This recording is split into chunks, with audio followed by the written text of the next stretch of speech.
This time I have a Toshiba VM42. This is a 40-year-old Betamax mono machine, and the tape is stuck inside.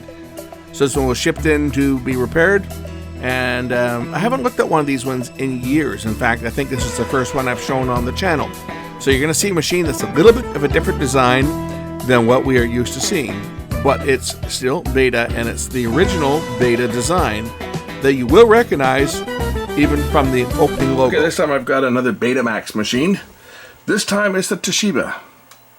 And this one's got a number 9 on it because I guess it's machine number 9. The fellow that owns this has got lots of machines. I thought I had a lot of Beta machines, but the fellow that owns this one has significantly more than me, I believe. This is a VM42C. It's a mono Betamax machine. Pretty old. Complaint on this one is there's a tape stuck in it and it won't eject. So before I plug it in, you know what we're going to do? We're going to take it apart. I mean, I thought that my Betamax collection was pretty significant because, you know, I've been kind of a Beta collector for years. I have a couple of SLHF 1000s, and I've got an SLHF 900. I think I've got an SLHF 400 as well, Super Beta. And I believe I've got an SLHF 300. I'd have to go look.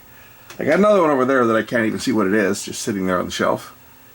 But another one sitting there.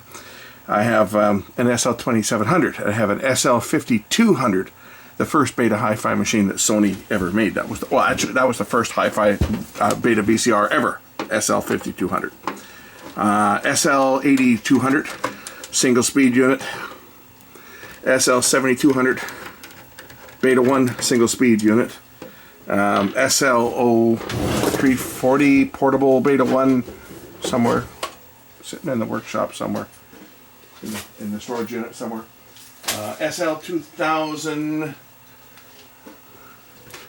I had a Sanyo Betamax as well, Beta Hi-Fi.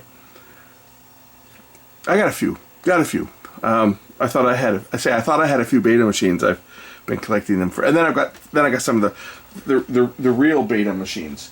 A couple of Betacam SP recorders, one that still needs to be fixed, and one that works. Beta SX player, Beta SX camera. Yeah, I got my share of Beta equipment here. All right, this one here's got a tape threaded in it, so we can see the tape is threaded. Now, if you look at the threading pattern on this, it looks very familiar.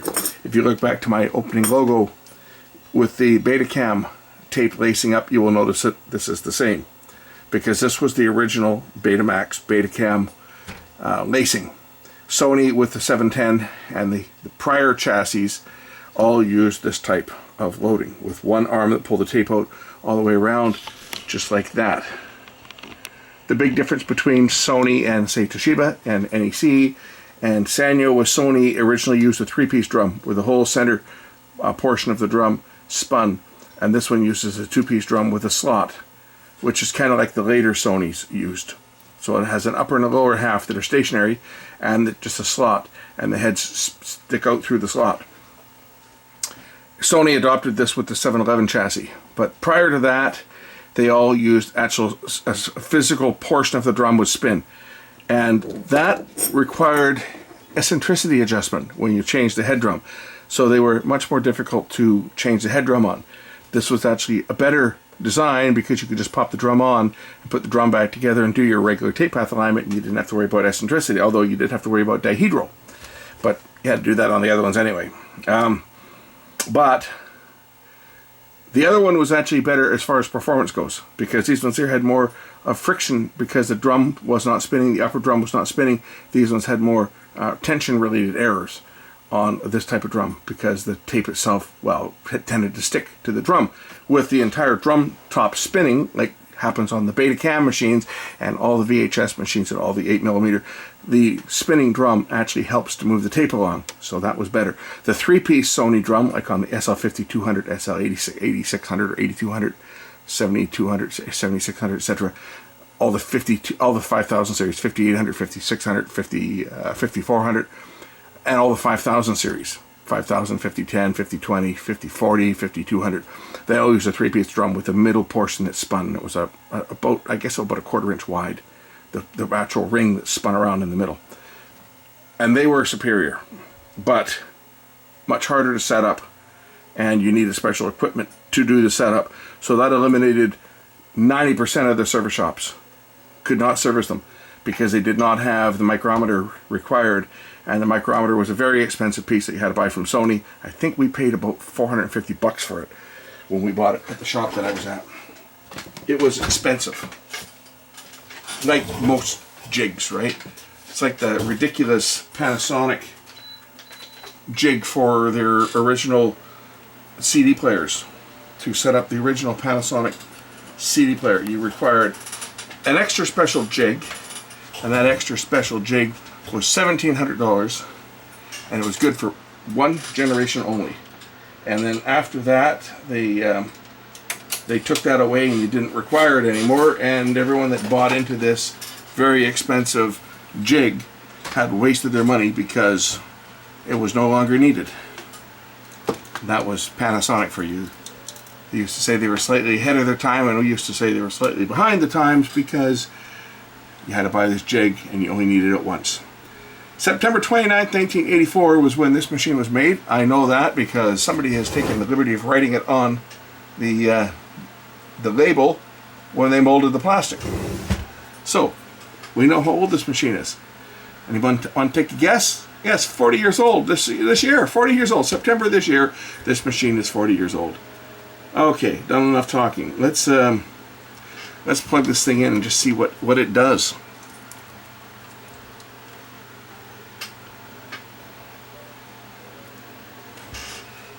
All right, power.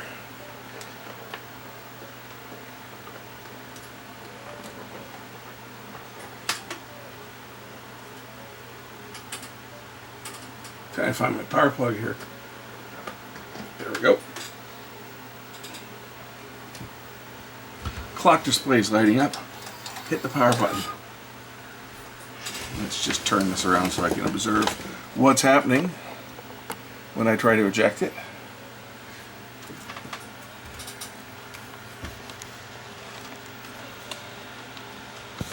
So there's a loading motor here, a loading belt. I hit the eject button, and this thing should try to eject the tape. Well, we'll just see. It appears that it's stuck.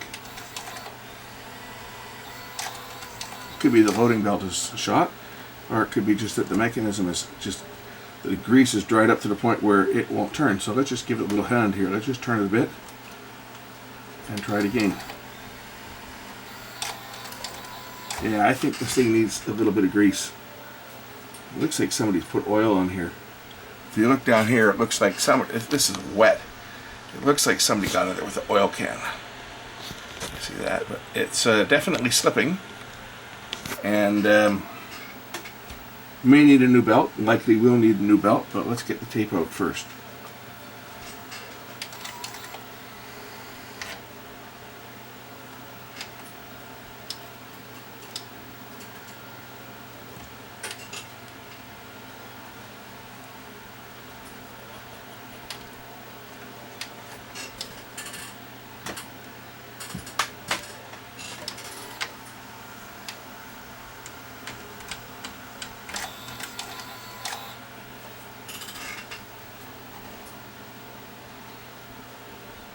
See, the belt's not super loose, although it might be worn. I may have to replace it, but it doesn't feel to be super loose. But the mechanism itself appears to be stuck. So I'm just going to try to give it a hand here again. Let's see, yeah, there we go. That did not make a good sound. Did not make a good sound. Oh, yeah. Interesting. I'm just looking at what's on here, and okay, yeah, this thing is somebody, well, yeah, just take a look at this. Yeah, this gear here looks like somebody's got in there with the oil can. Will the camera focus? Look at that. Look at the mess in here. Right, that's it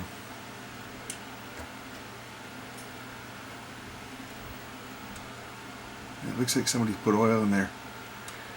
Oil is not good because it destroys plastic. So we'll see if we can kind of clean that mess up, and I'll just put some proper some lithium grease in there, and we'll see if we can make this thing quiet and get it to work properly. Here's a good look at the head on this one. You see just a slot like all the later Sonys did. This is the Toshiba and Sanyo and stuff did this design. You can see the heads in there as they spin around. I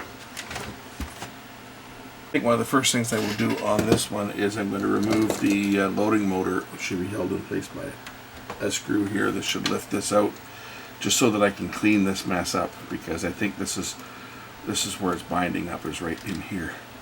So I'll go ahead and drop the screw in it while I'm at it. I think there's only the one screw that holds this in place. Yes, sir. Okay, let's lift this out. See, this is free now, right? This part's free.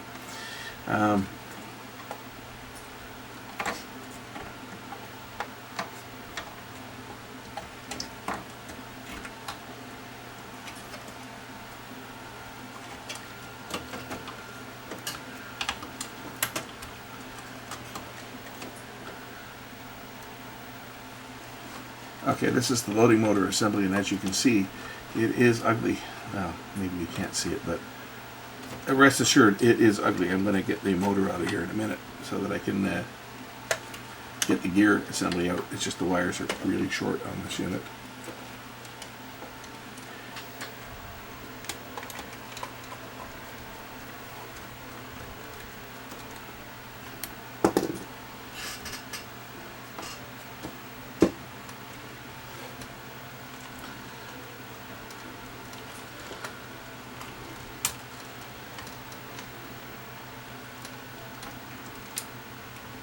Lift the motor out, get that out of the way. That way I can just work on this gearbox, because this is where the mess is on this. This is making one big racket. I'm going to take this apart and wash it properly, because this has all been gummed up with oil. You can see it, and that's more than likely where our fault is on this one. I'm just going to pop out this little clip here, take the pulley out.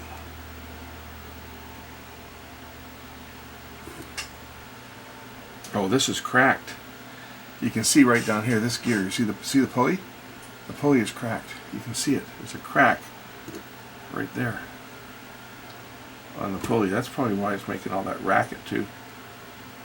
But we gotta fix this. This pulley should be out more this way, for one.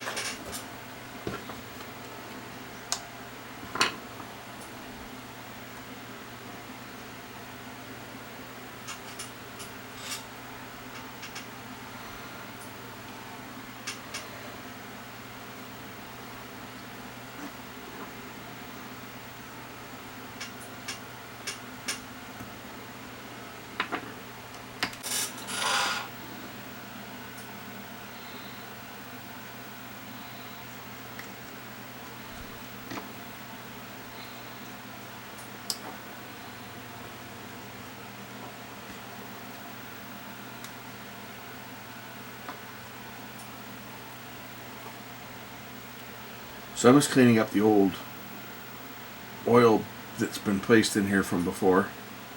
I'm not going to get it all out, but I'm trying to get off the majority of it, and then we're going to put this thing back together and use proper lubricant on it, because you don't want to put oil onto plastic. Oil onto plastic is asking for trouble. Now this plastic here is already cracked. This one's probably cracked too, because I can move it.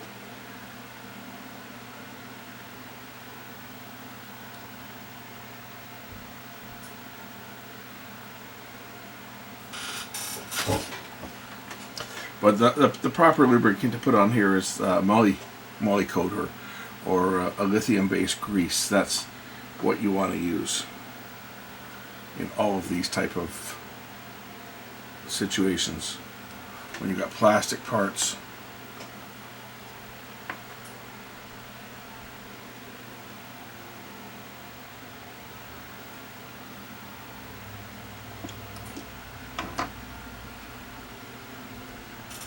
I think the belt is probably okay.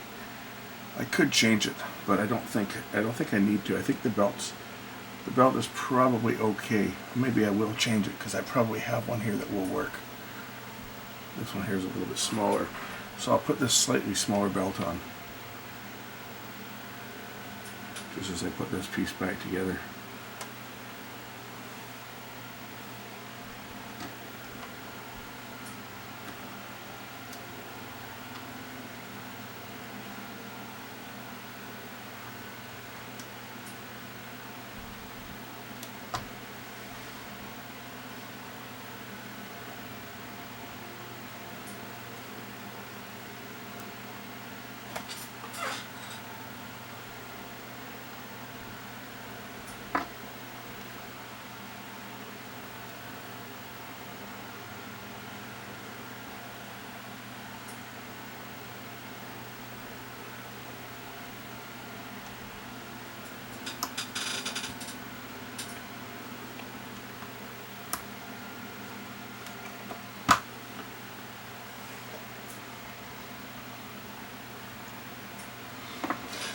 Okay, I'm going to get some lithium grease, white lithium grease.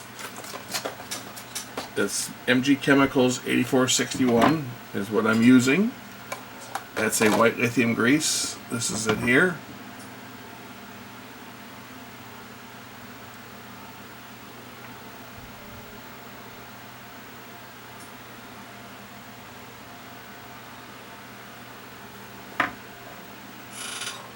I'm just going to put a bit of this into the gears, into the teeth of the gears, the worm gear, and turn it so that it will get worked in.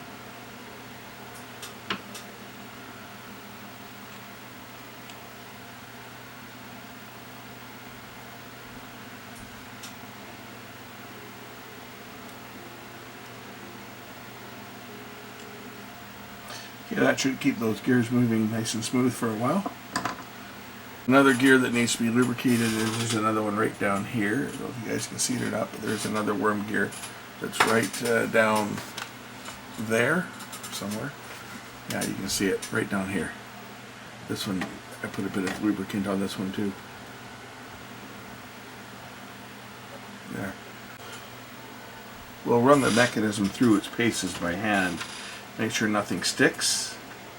This all turns really smooth. There are a few grease points that I'm going to grease on here, namely down here, here, and there should be another one on the other side over there. I'm going to put a bit of grease on these points as well. They're not sticking now, but we're going to lubricate it just to make sure that it stays running nice and smooth. So once again, back to the white lithium grease.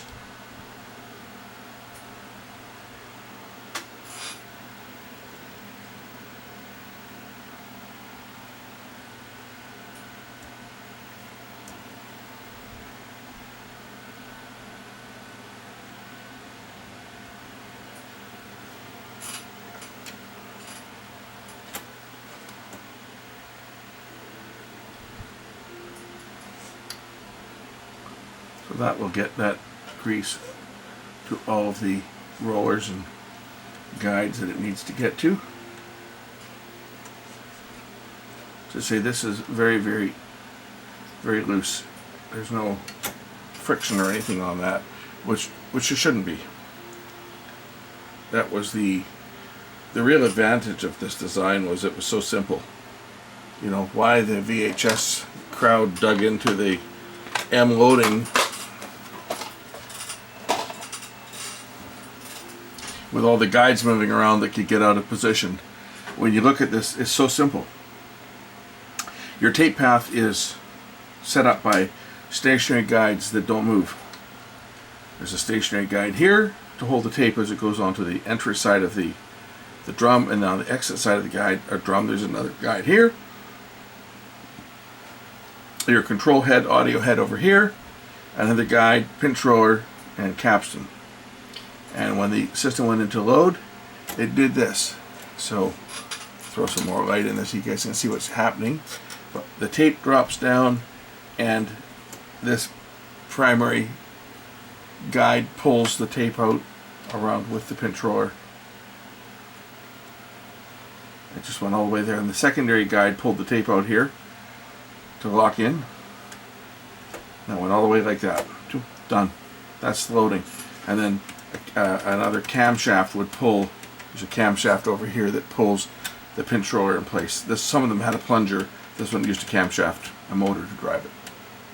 It was more of a silent mechanism. So a lot of the Sonys use the camshaft, so they go clunk, clunk, and that would increase. That would put the tension on over here. You see, put the tension on. When it was released, the tension was released. That put the back tension on, and then to eject, the motor just came on, and it reversed just like that, and the tape was wound into the shell, just like that. It was such a simple system. And this, incidentally, could have easily been applied to VHS. There's no reason that VHS could have not used this type of a loading mechanism. But when you've got counter-rotating gears with arms that have to move up in opposite directions to pull the tape into place, it's a joke. This was by far the superior system. Gonna mount the loading motor again, and then we'll put this back in and see what it does. I had to make a little repair to this because this plastic is brittle. The clip broke, so I had to fix it. Put the loading motor back in. Get the belt onto it.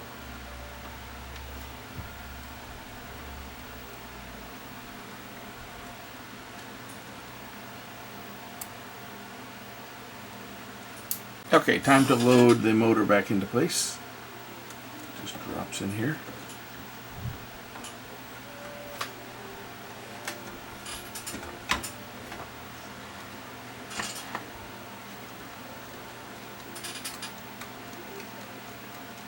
Okay, let's try loading the tape now and see what happens.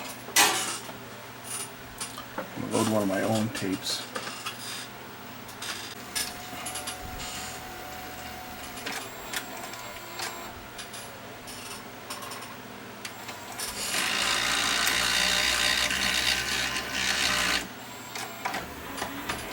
I don't like the sound of that, but it's not jamming not.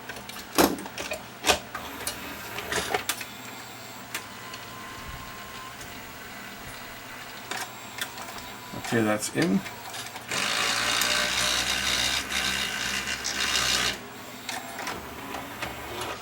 It's probably going to make that noise because there's a crack on that gear.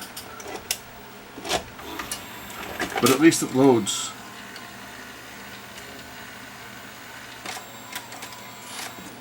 But you do see this gear slipping back and forth a bit here, right?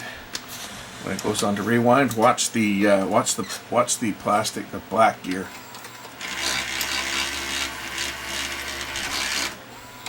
Right, slipping back and forth. I think that's the problem. Is it when it's ejecting, there's a ridge. There's a ridge on this side, and that's actually riding up against the this gear. That's what's causing the noise. Because this black plastic gear, as you can see, it's quiet there, but when it hits the end of its loading travel, it actually torques it back and pulls it this way.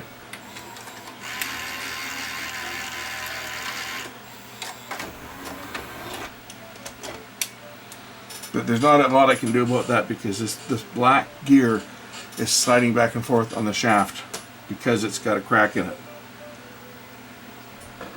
As does the main pulley here. This one's got a crack in it too. You can see it. Where was it? There. You can see it right there on top of it. See the crack? There's a crack in this one, and there's also a crack in the other one. And that's causing that to slip back and forth. And that's what's causing the noise. You'll notice here, there's a ridge. There's a ridge right here on this part of the gear. And when it goes when the tape finishes loading, you'll see that this is going to jump. See that? Now this ridge is running up against the gear here. That's what you hear. That's the noise you hear.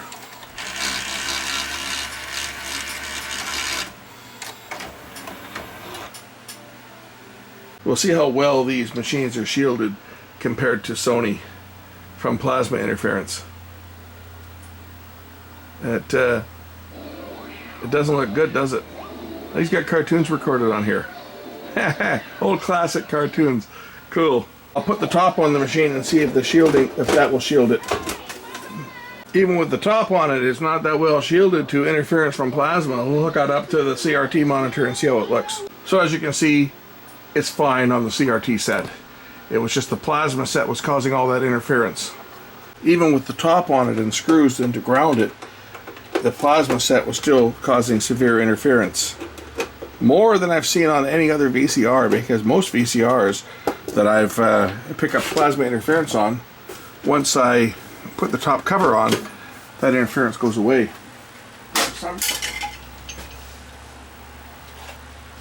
But for some reason on this one, it doesn't. Okay, I think this one's good. I'm just going to clean the heads and put this one back together and send it back. And send them as tape back with this one out of the machine.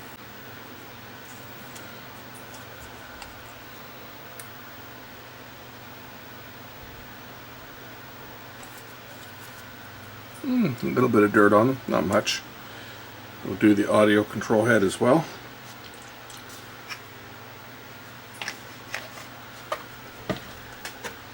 These ones are really easy to get to. And then I'll put one of my tapes on that I can show. This is a super beta tape, so it might not work, not play back properly, but we'll give it a try. There we go, looking good. Except for some dropouts on the tape, which is to be expected considering how old the tape is. But it's looking good. There, the damage section, all the dropouts at the beginning have passed. So it's looking good. No interference on this one. I'll roll the tracking control, if I can find it on here. Tracking control all the way to one end. And back towards the middle. There we are in the middle.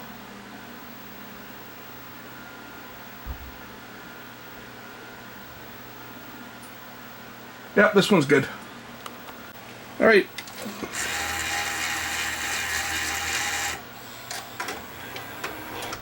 Thanks for watching.